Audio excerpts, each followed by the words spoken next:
Assalamualaikum warahmatullahi wabarakatuh.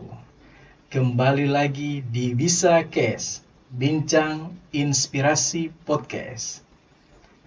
Kali ini kita sudah kedatangan tamu yang luar biasa, Ibu Ulfa Magfirah, SPSI, Penata Kependudukan dan Keluarga Berencana Ahli Muda di BKKBN. Bagaimana kabar, Ibu Fira? Alhamdulillah baik. Alhamdulillah baik. Kali ini kita akan mencoba berbincang santai tentang ketahanan keluarga. Tema ini menarik untuk kita diskusikan bagi sebagian orang yang mungkin masih awam terkait dengan tema tentang ketahanan keluarga. Karena yang selama ini kita tahu dari BKKBN mengurusi adalah KB, ya. Ternyata ada hal yang lebih besar lagi yang diurusi oleh BKKBN, yaitu tentang bagaimana merencanakan keluarga yang sejahtera. Kira-kira begitu ya? Iya. Ya baik, Ibu Fira, ini Tumba tanya-tanya sedikit nih. Dimaksud dengan ketahanan keluarga itu seperti apa? Jadi kalau kita mau berbicara tentang ketahanan keluarga, yang harus kita bahas itu pengertian keluarga dulu. Iya. Nah, kalau menurut pengertian resminya, keluarga itu adalah unit terkecil yang ada di masyarakat kan, yang terdiri dari suami istri dan anak, suami dan anak, atau istri dan anak. Itu pengertian keluarga. Nanti ada lagi kategori keluarga khusus. Keluarga khusus itu misalnya kakek dan cucu, nenek dan cucu, atau hanya anak-anak saja. Ada. Nah, kalau kita berbicara tentang ketahanan keluarga, saat ini kan semua orang dengan programnya masing-masing bahwa harus dimulai dari keluarga, cegah narkoba dari keluarga, bagaimana membangun ketahanan pangan itu dari rumah, dari keluarga. Jadi kuncinya adalah dari keluarga. Sebenarnya apa yang dimaksud dengan ketahanan keluarga? Itu adalah bagaimana dinamika dalam suatu keluarga itu untuk bisa mengelola segala macam potensi yang ada di dalam keluarga, baik itu potensi fisik maupun potensi non fisik, untuk bagaimana mengelola berbagai macam permasalahan yang ada di dalam keluarga tersebut sehingga tetap bisa terwujud keluarga yang sejahtera yang akan nantinya mendukung suatu ketahanan nasional. Atau secara sederhananya bisa kita bilang, kalau satu keluarga itu dia kuat menghadapi berbagai macam cobaan, entah untuk mencegah anggota keluarganya terkena hal-hal yang negatif atau menjadi pelindung atau tempat kembalinya seseorang ketika dia bermasalah. Nah, dari ketahanan keluarga yang kuat inilah yang akan membentuk ketahanan masyarakat yang secara global akan membentuk suatu ketahanan negara. Jadi kalau misalnya keluarga ini baik, berarti negara juga akan baik. Bisa dibilang seperti itu. Bisa dibilang seperti itu.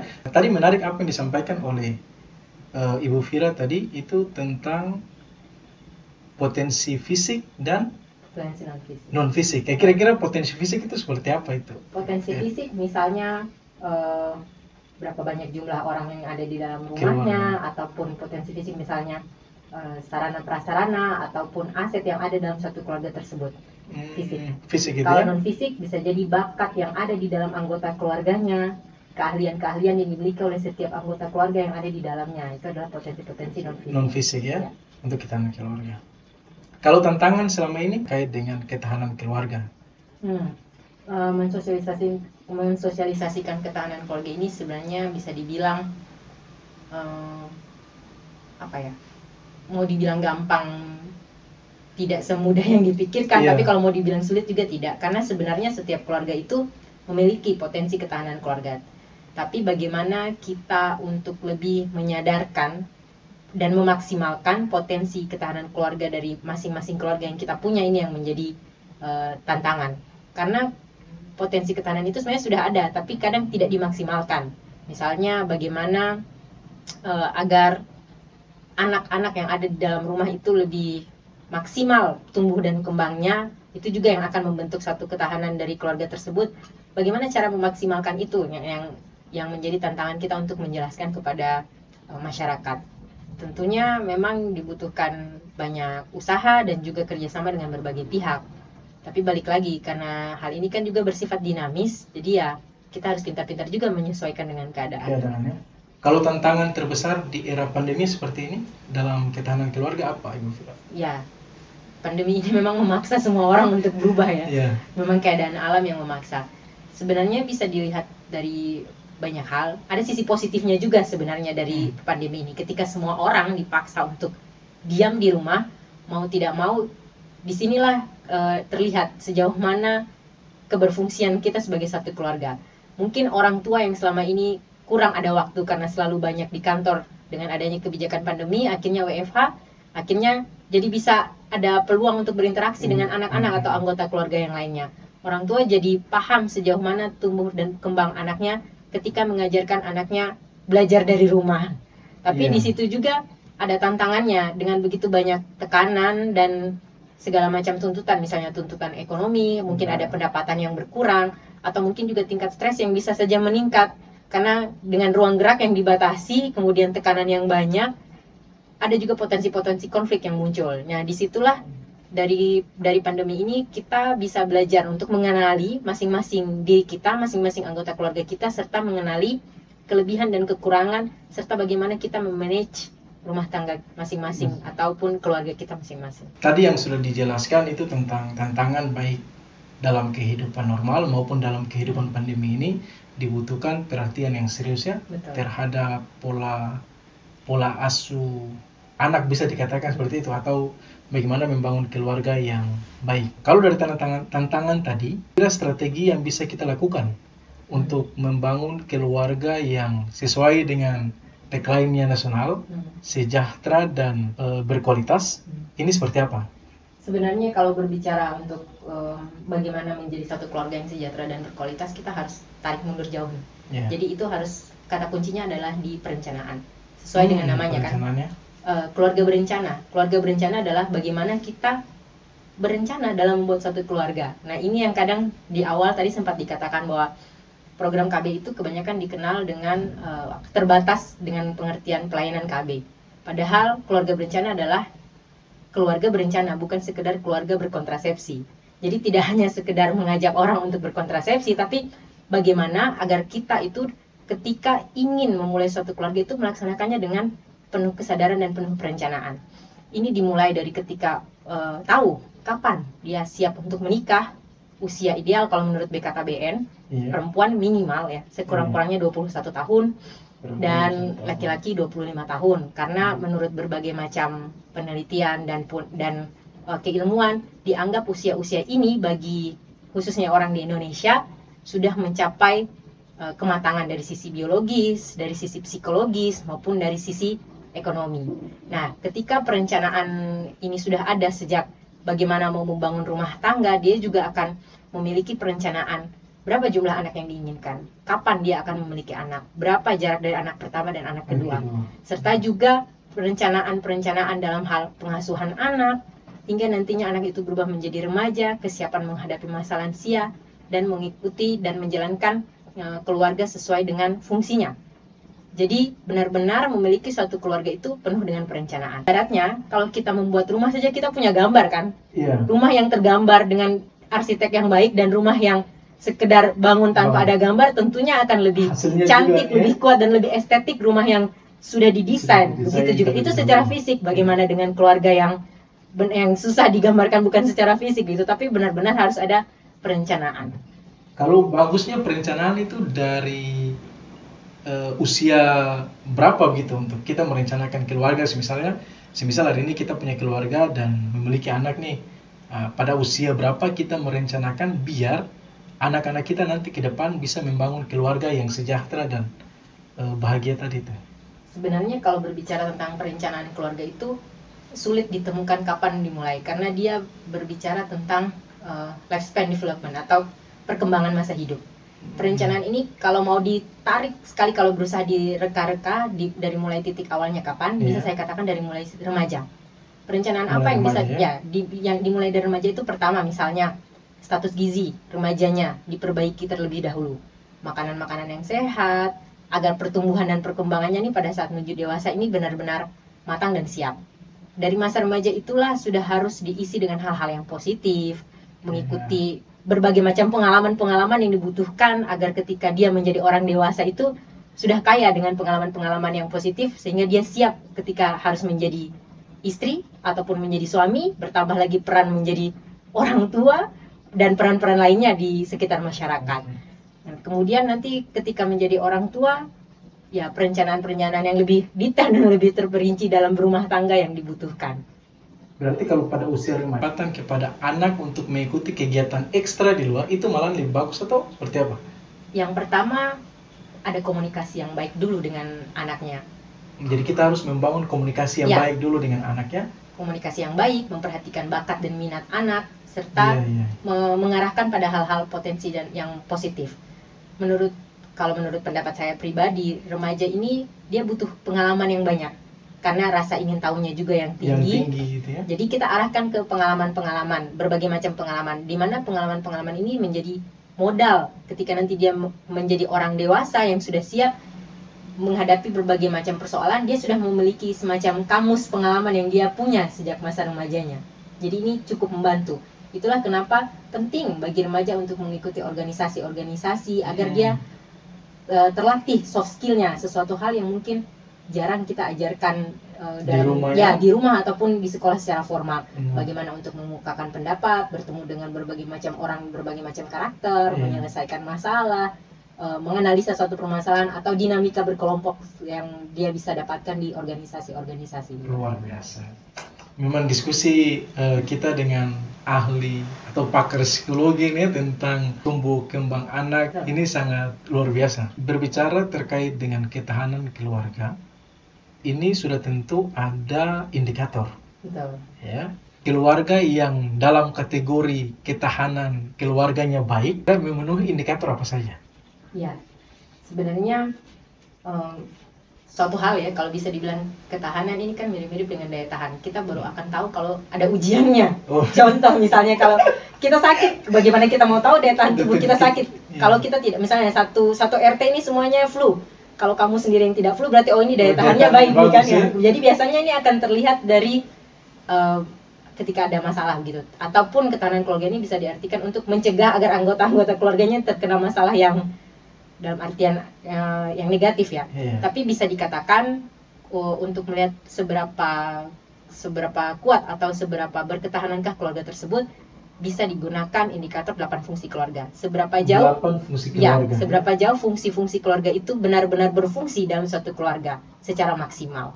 Apabila benar-benar bisa dimaksimalkan 8 fungsi keluarga tersebut dalam suatu keluarga, bisa dikatakan bahwa ketahanan keluarga itu kuat. 8 fungsinya apa saja? Ya, ada fungsi agama, ada fungsi pendidikan, ada fungsi cinta dan kasih sayang, ada fungsi lingkungan, ada fungsi perlindungan, terus ada fungsi sosial, fungsi ekonomi, sama fungsi budaya. Berarti sangat kompleks ya. Dibahas atau ada indikator yang mengatakan bahwa keluarga ini jika ketahanan keluarganya bagus, 8 indikator itu harus terpenuhi secara keseluruhan. Kalau untuk membangun keluarga ini kan yang tadi sudah disentil juga terkait dengan komunikasi. Iya. Ini komunikasi yang bagus itu seperti apa dalam membangun keluarga itu? Apakah kita harus ada forum bersama misalnya Senin bercerita atau Selasa ngopi bareng atau apa gitu ya?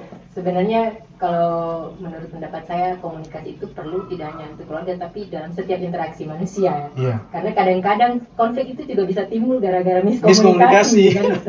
Komunikasi seperti apa? Ya komunikasi yang efektif, yang benar-benar dua arah, yang benar-benar saling merespon. Jadi tidak hanya sekedar berkomunikasi, tapi efektif. Komunikasi yang efektif adalah komunikasi yang bisa membaca tidak hanya apa yang disampaikan, tapi juga gerak mimik, bahasa tubuh, intonasi dan segala macamnya. Jadi benar-benar menggunakan segala panca indera, tidak hanya indera pendengaran ataupun indera untuk berbicara gitu. Nah, kalau ditanya komunikasi keluarga seperti apa, sebenarnya ini sudah kita jalankan, tapi akhir-akhir ini karena teknologi juga sering terlupakan. Momen makan bersama, ini benar-benar momen yang benar-benar bisa mengumpulkan semua anggota keluarga dari berbagai macam kesibukannya. Saya ingat zaman saya masih kecil, pasti itu habis maghrib, sesudah mengaji bersama-sama anggota keluarga, pasti kita duduk untuk makan bersama. Di makan bersama itu ada momen-momen untuk saling berbincang-bincang. Mungkin ayah atau ibu akan bertanya, hari ini ada PR atau tidak? Bagaimana harimu di hari ini? Bermain dengan siapa? Atau sekedar berbagi cerita tadi ketemu siapa begitu. Pada saat karena makan bersama. Tapi hal ini agak sedikit menjadi sulit karena kesibukan. Misalnya akhirnya ya sudah, siapa yang lapar makan duluan. Atau yang kedua makan bersama tapi sambil pegang-pegang handphone semuanya. Nah, jadi kemarin tuh ada gerakan kembali ke meja makan tanpa handphone. Sempat dibuat gerakan seperti itu. Sebenarnya hal-hal sederhana yang dulu sering kita lakukan bersama-sama, tapi ya karena kesibukan dan mungkin juga karena teknologi, kadang-kadang kata orang apa, teknologi mendekatkan yang jauh, tahu menjauhkan yang dekat. Menjauhkan yang dekat. Iya. Jadi komunikasi yang bagus yang bisa saya tangkap tadi, komunikasi yang bagus itu komunikasi yang efektif ya. Betul. Kalau dulu, seingat saya juga, kalau misalnya orang tua belum makan, kita belum bisa makan misalnya. Betul. Ya, jadi kita berkumpul bersama dulu, semua baru makan sama-sama. Dan memang sekarang juga sudah berubah. Iya, betul. Atau mungkin apa ya? Siapa yang lapar dia? Ya, makan duluan. Karena kadang-kadang jam pulang kantornya berbeda. Bisa atau kesibukan jadi, masing-masing. Iya, benar. Nah, atau kadang-kadang setiap keluarga kan punya budaya atau tradisi masing-masing di keluarganya. Misalnya ada keluarga yang setiap malam Jumat semua anggota keluarga wajib membaca Yasin. Surat Yasin misalnya. Atau kebiasaan setiap malam Jumat seluruh anggota keluarga harus nyekar atau pergi ke makam keluarga yang itu akan.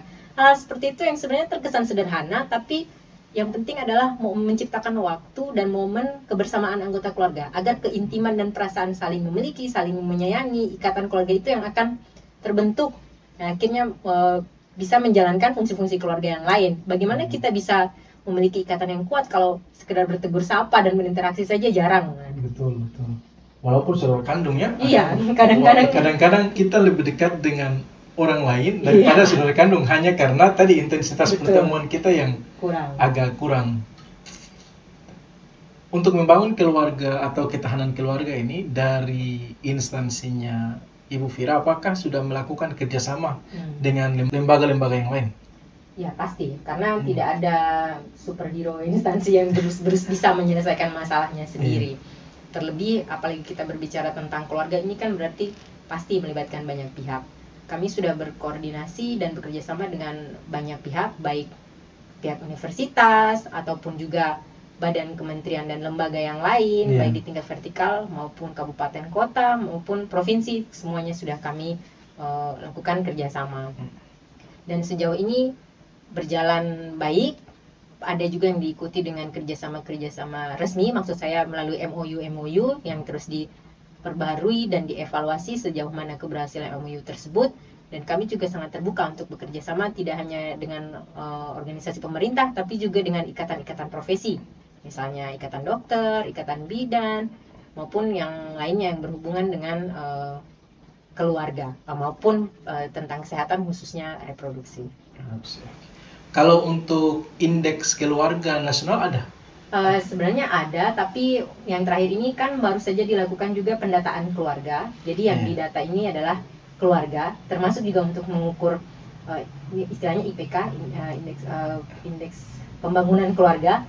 Namun prosesnya baru selesai, jadi masih dalam proses penilaian, sedang berada di BKKBN pusat untuk dirapikan datanya. Mungkin kalau sudah selesai akan dilakukan publikasi, jadi bisa kita tahu lebih lanjut mengenai IPK atau indeks pembangunan keluarga di Indonesia, khususnya di Maluku Utara. Bicara tentang IPK nih, indeks pembangunan keluarga, beberapa tahun yang lalu Maluku Utara itu kan masuk dalam provinsi yang paling berbahagia itu. Indikatornya apa itu?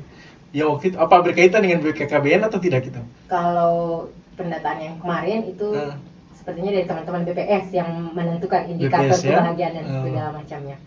Tapi ya kita belum tahu nanti bagaimanakah, kita menunggu juga hasilnya, apakah akan sama ataukah mendekati, lebih tinggi atau lebih rendah, nanti kita tunggu. Tapi ya sebagai teman-teman yang ingin meneliti lebih lanjut, ini juga bisa menjadi topik yang cukup menarik untuk diteliti lebih lanjut, karena ya dalam sepengetahuan saya ya, hal-hal terkait sosial ini untuk di kawasan kita Maluku Utara memang penelitiannya belum terlalu banyak. Entah mungkin ada tapi kurang terpublikasi, tapi masih banyak hal yang bisa kita teliti terkait masalah sosial yang ada di Maluku Utara. Oke. Salah satunya itu bisa jadi itu. Bagaimana hubungan antara ketahanan keluarga dan kebahagiaan. Menarik. Bisa jadi judul skripsi itu. Bisa jadi judul skripsi, bahkan disertasi pun bisa itu ya. Bisa, karena sumber-sumber datanya ada, Iya. tinggal dikelola saja. Baik, menarik sekali Ibu Vira diskusi kita pada kesempatan kali ini. Clue atau kata kunci terkait dengan pembangunan ketahanan keluarga ini apa? Kalau kata kunci sih bagi saya perencanaan. Segala sesuatu yang terencana, apalagi dalam membangun keluarga, itu akan jauh lebih memudahkan. Bukan, memang sih tidak semua hal yang kita rencanakan itu akan terjadi, tapi setidaknya kita sudah lebih siap. Ada entah ini peribahasa atau kata-kata bijak yang pernah saya dengar.